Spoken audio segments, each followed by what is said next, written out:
The dead speak! The dead are podcasting! The galaxy has heard a mysterious broadcast, a threat of revenge in the sinister voice of the late Emperor Palpatine. And here it is!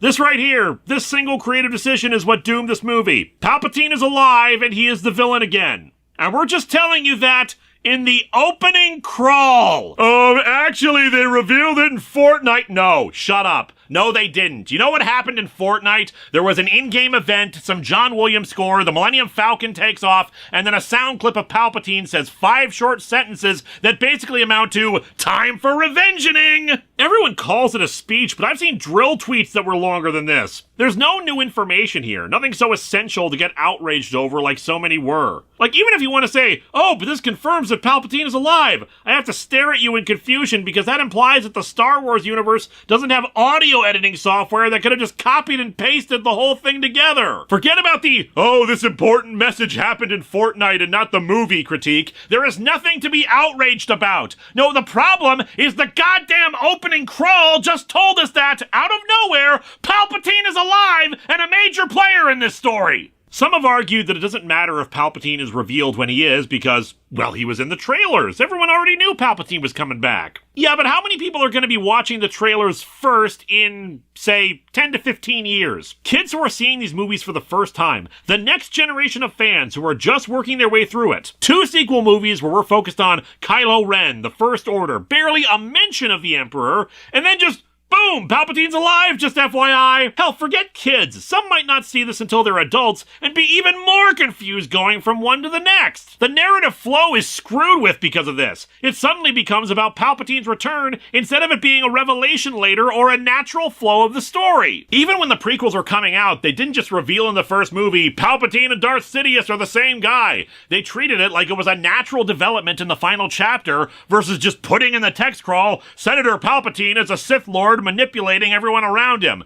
because the movies are supposed to be enjoyed forever, not just as the culmination of trailer hype. It's why I asked during my reviews of the prequel movies if, as little kids, the reveal of Palpatine was a shock to you. And for many, it was!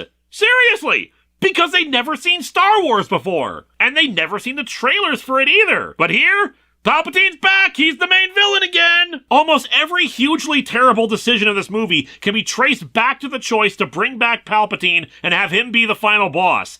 It's maddening how stupid this was. Abrams apparently said that he decided to make Palpatine the villain for this one because he had been the villain for the first 6. Wrong! Palpatine may have existed in the universe, but he was the main villain for 2 previous Star Wars movies, Revenge of the Sith and Return of the Jedi. Just because they're working behind the scenes does not mean they are the main villain of a movie. If they were, they'd actually be confronted by the heroes, or the resolution of the plot involves them being defeated or leaving to fight another day. Palpatine is a plot point for a sequel. He's General Zod showing up in the first Superman movie to set up the second. Just because he's there doesn't make him the main villain. Episode 1's main villain, the Viceroy, or just the Trade Federation in general. Episode 2, Count Dooku. Episode 4, Tarkin and arguably Vader. Episode 5, Vader. Episode 7, Kylo Ren. Episode 8, Kylo Ren. Hell, it's debatable if Palpatine's even the main villain for Episode 3, since the absolute final showdown of the movie is Anakin and Obi-Wan, not Yoda versus the Emperor. That was a page and a half of the script of me just ranting about this, and we're not even through the opening crawl yet. May the Force be with me, people, because I'm gonna need it!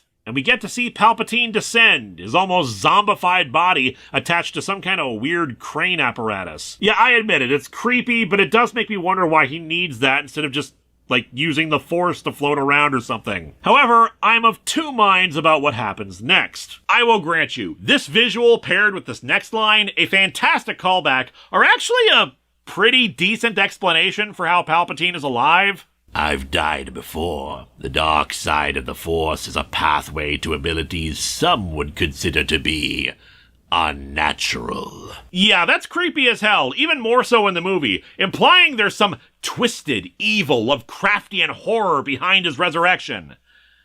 But at the same time, we don't actually see anything explicitly say how the hell he's alive. Sure, you can infer from the lab and all that it's like a clone body, but then why is his body so zombified? Did he hire the Jackal to do the cloning, and this was the best they got after all the other ones melted or whatever? I mentioned Kamino before. You'd think Palpatine would be chomping at the bit to get all their cloning knowledge, since I'd say they did a pretty damn good job of it, because otherwise he looks like a moldy, rotten radish. He has a goddamn galactic empire at his beck and call, and spent the economy on ridiculous super weapons instead of the thing that was actually going to keep him immortal. And mind you, this is only on the assumption that they cloned him and his soul transferred into the clone or whatever. And well, they have to have it be a clone that his soul traveled into, because otherwise his body frickin' exploded after Vader threw it over the edge. I mean, if he didn't explode, what the hell was all that energy being expelled when he fell down? I mean, I'm willing to play fast and loose with the physics of Star Wars because it's a movie about space wizards, but I draw the line at people exploding and then showing up not exploded. That needs a little more clarification. I think it's very nice of you to give that dead woman another chance. I mean, between this and Darth Maul, nobody who falls down a pit apparently can die. What, is Han Solo gonna show up in this too? I was kidding! And by the way, the Emperor transferring himself into a clone body happened in the pre-Disney expanded universe too.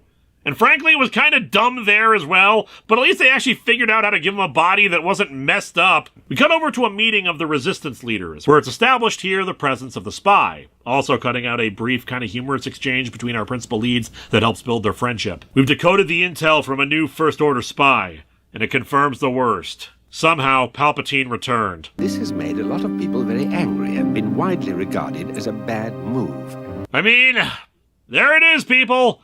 The line that is still so thoroughly mocked. Not to pick on poor Chris Terrio, but it's few writers I can think of who have written two things that have become the internet's mimetic punching bag for major releases. Save Martha! Somehow Palpatine returned. I mean, sure, as a critic and connoisseur of bad media, I can mock Tommy Wiseau or Neil Breen or David Dakota or any number of Z-grade, low-budget writers and directors for the insanely terrible lines in their films, but it's something else when it happens in movies that cost more money than I will ever see in my lifetime. How did Palpatine return? I don't know, somehow. Whatever. Look at poor Oscar Isaac. That's not the look and gestures of a man who just found out the evil space wizard who ruled the galaxy has somehow found a way to conquer death. This is an actor who is forcing himself to say a line they know is awful. It's not even the worst Star Wars line ever, of course. It's just a blanket statement that they don't know how he did it. But Palpatine is alive again, but they're not even gonna try to bother to properly explain it. It's no longer about the First Order or Kylo Ren or everything we've been building up to for this trilogy. It's about the nostalgic villain of the past coming back. And doing so has derailed the plot because now this is what it's about. Somehow Palpatine returned. And it ruined everything.